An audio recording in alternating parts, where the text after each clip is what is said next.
नाम की एक लड़की रहती थी। वह अपने माँ बाप की अकेली संतान थी और उसके माँ बाप उससे काफी प्रेम किया करते थे।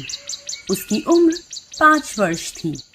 वह पढ़ाई लिखाई में काफी होनहार थी। गांव के सभी लोग उससे प्यार किया करते थे। उसी गांव के करीब एक वीरान जंगल था। उस जंगल में एक खूनी चुड़ैल रहती थी। वह हर गांव में कोई भी रूप बदलकर आया जाया करती थी। नहीं छोड़ूंगी किसी भी गांव वाले को। और मौका मिलने पर वह गांव के लोगों को रोज अपना शिकार बनाती। उसकी दहशत से पूरा गांव डरा हुआ था।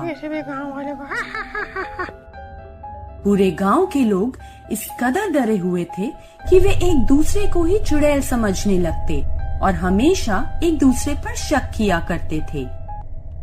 एक दिन वह चुड़ैल एक छोटी सी गुड़िया का रूप बदलकर गांव के एक रास्ते पर पड़ी हुई थी। उसी रास्ते से गुजरती एक छोटी सी बच्ची अपने साथ उस गुड़िया को ले जाती है।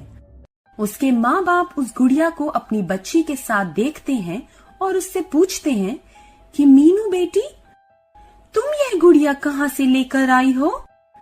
माँ बाबा, मुझे ये रास्ते पर पड़ी मिली है। बेटे, ऐसे ही रास्ते पर पड़ी कोई चीज नहीं उठाते। माँ बाबा, मुझे तो ये गुड़िया बहुत पसंद आई और मैंने इसे उठा लिया। अब मीनू वह गुड़िया लेकर अपने कमरे में जाकर रख देती है। उसके बाद रात के 12 बजते हैं तो उस गुड़िया से हंसने की आवाज आने लगती है। मीनू उस गुड़िया को देखती है तो वह गुड़िया हवा में उड़ने लगती है और वह गुड़िया मीनू को लेकर गायब हो जाती है। इधर मीनू के माँ बाप अब मीनू को बुलाने के लिए जाते हैं तो यह देखकर डर जाते हैं कि मीनू तो अपने कमरे में ही नहीं थी। वे दोनों मीनू को इधर उधर खोजने लगते हैं और अंत में थक हार कर वे गांव के लोगों को इसके बारे में बताते हैं। फिर मीनू के माँ बाप आपस में कुछ खुसर फुसर करने लगते हैं और कुछ देर के बाद शांत हो जाते हैं। गांव के लोग अब कहने लगते हैं कि लगता है मीनू को वह खूनी चुड़ैल उठाकर ले गई है जो गांव के लोगों को उठा ले जाकर खा जाती है। गांव वालों की बात सुनकर मीनू के माँ बाप काफी दुखी हो जाते हैं और वे हताश होकर जमीन पर गिर जाते हैं। उनको जमीन पर गिरा देख गांव वालों की भीड़ उमड़ने लगती है। चारों ओर लोगों के चेहरे पर भय और चिंता को देखा जा सकता था। अरे भाई, बेचारी के साथ बहुत बुरा हुआ। अकेली ही लड़की थी उनकी, भगवान उसकी मदद करे। सही कह रहे हो भाई, बहुत बुरा हुआ। मैं तो भगवान से प्रार्थना करता हूँ कि वह सही सलामत हो। अरे अब जिंदा होगी तब ना, उस खूनी चुड़ैल ने सबको ही खा लिया है। हाँ भाई, सही कह रहे हो। लगता है वो खूनी चुड़ैल हमको भी नहीं छोड़ेगी। अरे गांव के लोगों, मैं तो यह कहूंगी कि हम सभी को सिद्ध बाबा के पास जाना चाहिए।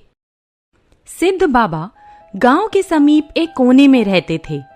वे शांति का जीवन व्यतीत करते और उनके पास सिद्धि भी थी, जिसका प्रयोग वे दूसरों के दुख को समाप्त करने के लिए किया करते थे। हाँ भाई, ये सही कह रही है। हाँ भाई, ये सही कह रही है। अब गांव के लोग सिद्ध बाबा के पास उस खूनी चुड़ैल से छुटकारा पाने के लिए जाते हैं। मीनू के माँ बाप भी उनके साथ हो लेते हैं और वे खूनी चुड़ैल से अपनी बेटी को पाने के लिए चल देते हैं। इधर सिद्ध बाबा गांव वालों को देखते हैं तो वे उनके यहाँ आने का कारण पूछते हैं। मीनू के माँ बाप कहते हैं, बाबा, हम आपके पास बहुत ही आशा लेकर आए हैं। आप हमारी मदद करें। हमारी बेटी को खूनी चुड़ैल उठाकर ले गई है। ठीक है, आप चिंता ना करें। आपको मेरा साथ देना होगा। जैसा मैं कहूँगा आप वैसा ही कीजिए। हाँ बाबा, आप जैसा कहेंगे हम वैसा ही करेंगे। फिर मीनू के माँ बाप और गांव के अन्य लोग सिद्ध बाबा के साथ हो गए। बाबा अपने पास कुछ अभिमंत्रित चीज को लेते हैं और गांव वालों से कहते हैं, आप लोग डरना नहीं। आज उस खूनी चुड़ैल का